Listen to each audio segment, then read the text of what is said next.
Hello guys, it's an interesting question. Like in every most videos that we share, this is the question that people ask.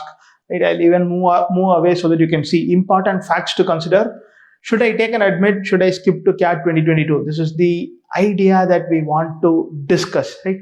Lot of people have doubts as to should I attempt some interviews? Should I take an admit? Should I settle for a tier 2B school, tier 3B school, or should I give this exam again? I want to go into only ABC. I don't have a job. What do I do? I'm graduating only this May. I already graduated last May. So many different questions. We'll try to answer as many as possible in this context. Right? Important factors to consider. There are only a bunch of factors that are super important. Right? We'll go through them in my head. This is the order of preference of the factors which should matter. Right? The first factor is, am I willing to take this exam? Am I willing to prepare once again for CAT? That is super important because sometimes you feel like, hey, I am done. I am not going to do this. Right? I know a couple of my colleagues who I said, hey, do you want to think about a PhD? Do you want to think about something else? And then they were like, no, I'm done with my education completely. Right? I am not going to study anymore. I don't have it in me. Right? Some people really know that. Do they have it in them or do they not? So am I willing to take CAT again? Am I willing to clock in the hours? Am I willing to give it my everything? Am I all right doing that? Is it, do I want to do that? Is the most crucial question that you should ask yourself. Don't listen to what others have to say. If you ask me a question where you say, hey, ABC or IIT Madras, I'll say ABC, go for ABC. Right? Should I prepare once more? I'll say go and prepare once more. But you should figure out, is it worthwhile your time? Do you want to do this again? And all of that. So it is up to you. There is nobody else that can answer this question. Only you can answer. Am I willing to take CAT again? Super important, super critical, most important first step if you are thinking about preparing for CAT once again, if your scores did not go well this time. Right? Another super important factor from a student's point of view. From my point of view, it is not a factor to a large extent. Right? I am 27 years old. I am 29 years old. I am 26 years old. I am 24 years old. Am I too late for a 2-year MBA? That is one question that I get. I have 3.5 years of work ex. I have 48 months of work ex. I have 60 months of work ex. Am I too late for a 2-year graduation? Another question that I get. Am I disadvantaged compared to others? That is another super important question that I get.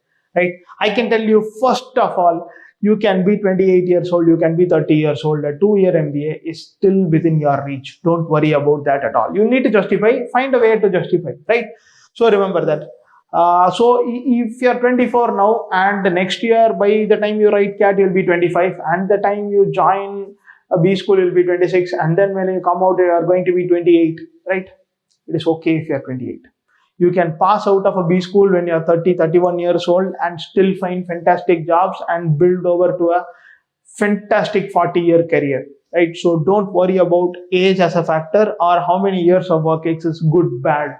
See, if you have 4.5 years of work ex, you can't do anything about it, right? You do have 4.5 years of work ex. You can't change that. So don't change that.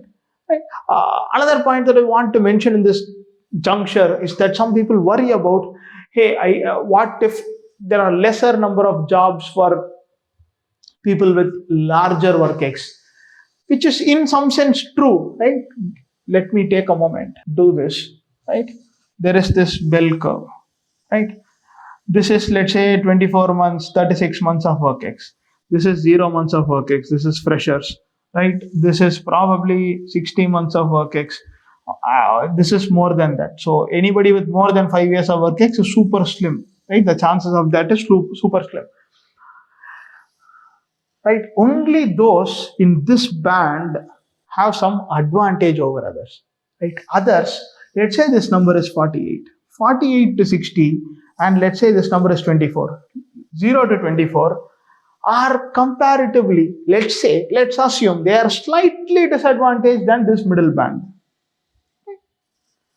Now, can you change this 48 to something? Can you change the 60 to something? You can't. That is one thing. That is, you can't. Likewise, Freshers are also disadvantaged in some companies. For example, your let's say your hardcore consulting wants people with a lot of work experience and very relevant fields, and then they take you, right? But the 0 to 24 will be super attractive for the FMCG firms, which means FMCG firms are not going to look at you, which means super duper consulting firms are not going to look at this band. I'm just giving consulting as an example, need not be true. But the idea is, if somebody is preferring candidates from this group, they are not preferring candidates from this group. Somebody prefers candidates from this group, they are not going to prefer candidates from this group, which means one way or the other, you are advantageous in some parts, you have disadvantages in some parts. Doesn't mean you have disadvantage all through. Doesn't mean no job is reachable for you. Doesn't mean no recruiter is going to look at you. Remember that, right? People talk about a lot of random stuff. This is also part of it. If you have 60 months of work ex, you can still get a fantastic internship and a fantastic job and nail it, right? So don't worry about this at all. This is not a deciding factor, and it should not be a deciding factor for you.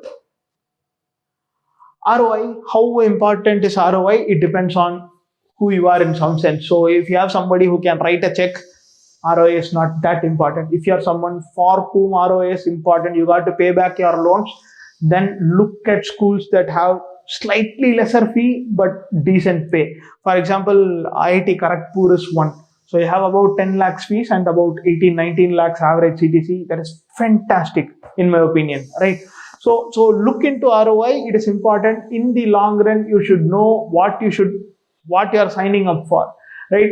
Another thing that I want to mention is what is going to be your CTC is going to be very, very, very different from what is going to be your take home. Your take home pay is going to be very different from whatever is your CTC by 12 or CTC by even 20. Sometimes it won't match even if you divide the CTC by 20. That is how different your take home is going to be. So you got to plan your life, plan your stay in the city, maybe plan for a marriage, plan for family, plan for so many other things, and plan for repaying your loans as well. So ROI is one important factor. At least for me, it is super important. So you should consider ROI also as a factor. Rank of a college. I think people worry about, I want to do operations, should I do operations only from NITI, right? I want to do finance. Is Calcutta the best place to do finance, right? Let's assume the rank is A, B, C, right? Assume. I'm not making a statement here. I'm making an assumption, right? If Ahmedabad, Bangalore, Calcutta are in this order, you are super clear that you want to do something with finance. Still, Ahmedabad is the better place. Still, let's say you want to do analytics and Bangalore has a good hold on analytics. If the ranking is indeed like this, then Ahmedabad is still a better place to do analytics in some point of view. What I mean by that, this is not true in the case of ABC, but in the case of if you're looking colleges that are slightly apart, like 1, 2, 3 and 6, 7, 8, right? Even though 6th college could be the best college for a specific thing. If you get a chance to go to 1, 2, 3, you should take this chance. Right? You should take the chance to go to a better college than the better program, because joining a better college comes with lots of advantages. Remember that, right? So the college rank should rank more than what specialization in this college, which professor, all of that. So remember that. One last idea that we wanted to discuss in this is who you are, where are you right now, right? This is kind of linked to the ROI thing, because let's say you currently are working in one of the big 4 firms, but at a 2.8 lakhs per annum, right, CTC, and you don't have a natural progression to get to a 6 lakhs, 8 lakhs, 15 lakhs in 5 years time. You don't have it, right? Then taking up an MBA is super important, right? If you take up an MBA in IIT Kharagpur, it's fantastic, right? Do you have to get into only an IIM Ahmedabad, Bangalore, Calcutta? It's all right. Right? This is a leg up. Any MBA that you take up is a leg up from the 2.8, then you should take it up. Let's say you're a chartered accountant and you already have a CTC of 12 lakhs per annum, right?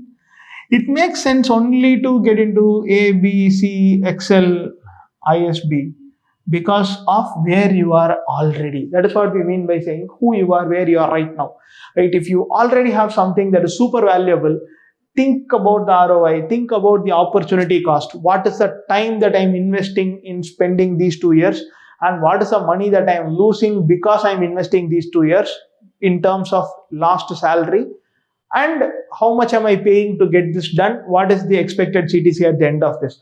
All factors put together should be helping you decide who you are, where are you right now, and should you take this MBA up or not, right? If you say I am doing in TCS, I'm doing decently well, and I got my admission from Great Lakes, Gym, TAPME, IMT Ghaziabad. I scored only 85th percentile, but lucky that I got admit from all four of these. Should I take it up? In my opinion, yes, you should take it up. Why should you not take it up? Right? I'm not saying don't dream big, but my opinion is there is some amount of value in thinking about reality and see where it can take you. If you can take the most value from a TAPME MBA, go for it. Right? Who's there to tell you A is the best place and TAPME is not all right, right? Whatever works for you works for you. So remember that. So these are the 5 factors that you should be seriously considering if you are thinking about, should I take up a college this year? Should I settle for a college this year? Or should I give this exam once again? Right? Another super important thing that I wanted to discuss is, if you don't have a job, take up a job. Right? Drop is completely not advisable at all. Don't take a drop for any reason. If you have already taken, close that drop by finding a job, but find a job. Don't take a drop. It is super unhelpful during your interviews if you have a drop. It is super helpful if you have a job post your graduation. So go for it. Best wishes, guys. Cheers.